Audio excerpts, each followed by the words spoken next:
called Jabba. Hold it, Jabba said as the light turned red. Okay, let her go. When it changed to green. He said this at every traffic light. Every single one. We were hauling a load of soybeans through Martin, Tennessee. I was driving the truck and he was driving me crazy. His ceaseless bossing was benign and his intentions good. But you know what they say about that. His wife had once given him a cap that read, "Everyone is entitled to my opinion." He wore it without irony. Irony hadn't been invented back then. Not there anyway. And even if it had, he wouldn't have been the kind to cotton to that. So that's what he did the whole trip, telling me when to stop, start, shift, brake, even though I'd been driving for years. He also smoked a lot of cigarettes. And he told stories, very entertaining ones that managed to overcome the barrage of counsel and camels. Everything reminded Jabba of something else. When we passed a couple of rangy farm boys walking on the roadside, it sparked a memory from his childhood about two friends named Lon Watts and Fawn Wiley. They were older than Jabba and were the kind of guys who'd rather fight than eat when hungry. He recalled the time when the Carnival came to their hometown of Dukedom. Jabba had laid down a dime to play one of those games where you shoot a red star on a piece of paper with a BB gun in order to win a prize. He was a good shot, and it was a piece of cake to erase the star. But the carny still wouldn't give it to him. He claimed there was a tiny speck of red remaining.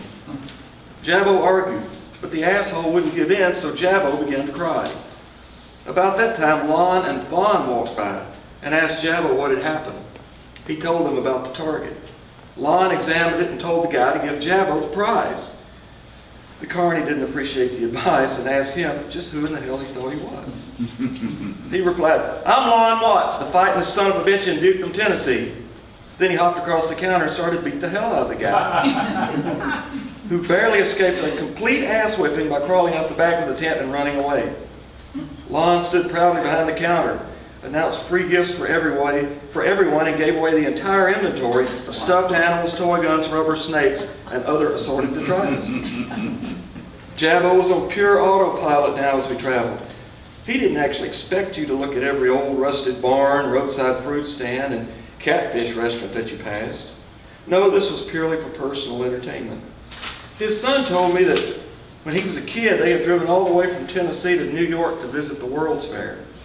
When they arrived back home, which Jabba announced by exclaiming, "Cottage Grove city limits," as they passed the marker, his mother turned around and said, "Well, that's it, kids. Jabba has read every road sign from here to New York City and back." And my daddy was crazy about Jabba. He admired that he was a trader and knew how to wheel and deal. Once Jabba claimed to have started out with a pocket knife and through a series of transactions eventually wound up with an old road grader. That was impressive, even if the thing never worked properly and finally went the way of so many Jabba acquisitions, rusting in a field overgrown with weeds. He asked me about my daddy, but before I could answer, he laughed and said, "Do you remember that time Ralph tried to skin me out of a television set? Yep, y'all's TV had gone out, and he called to see if I had one. Well, I had a nice-looking Sylvania I picked up somewhere. Ralph had been trying to beat me out of something for years, but he never could. He didn't really have the knack for it, I guess. Anyway, he said he had a chainsaw to trade, and I told him to come over. You can't ever have too many chainsaws," he said. He showed up with, and I mean, boy, a nice-looking McCullough 24-inch. It was too nice, if you know what I mean. Like he just cleaned it up real good to hide something. But the blade was sharp, and it started right up. I couldn't find a damn thing wrong with it. I showed him the TV. The thing was that it needed a new tube. It looked great until it got warm, then the picture would start to shrink. But I knew he wouldn't look at it long enough to notice. He tried to get some boot out of me, but I wouldn't give in, so we swapped even. Ralph looked awful happy when y'all left. A little too happy, I thought. I actually remember this because Daddy took me with him that night. All the way over there, he talked about how he was finally going to get one over on old Jabba. "Hoss," he said, "that chainsaw works fine for a minute, but once it gets hot, it dies and it won't start again until it cools down. Nobody can fix it. It's a piece of shit. But he won't ever know that because he'll just run it for a few minutes. And look, I cleaned it up real nice so it looks brand new." He was very happy with himself. Boy, Jabba chortled as he continued the story, that chainsaw was a real junker. I worked on that damn thing for I don't know how long, and I never could fix it. I finally gave it away, but I never let Ralph know that. I told him it was the best goddamn chainsaw I ever had. That really ate him up. He doubled over laughing at the memory.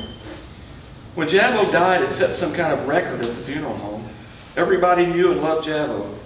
You never saw so many people. Men who you never thought you'd see cry were quietly weeping into their hands. I thought of that day hauling soybeans with Jabbo and all those stories as I stood there in front of his casket. As I turned to walk away, I couldn't help but laugh to myself as I thought I heard him say, "Let her go, boys, let her go."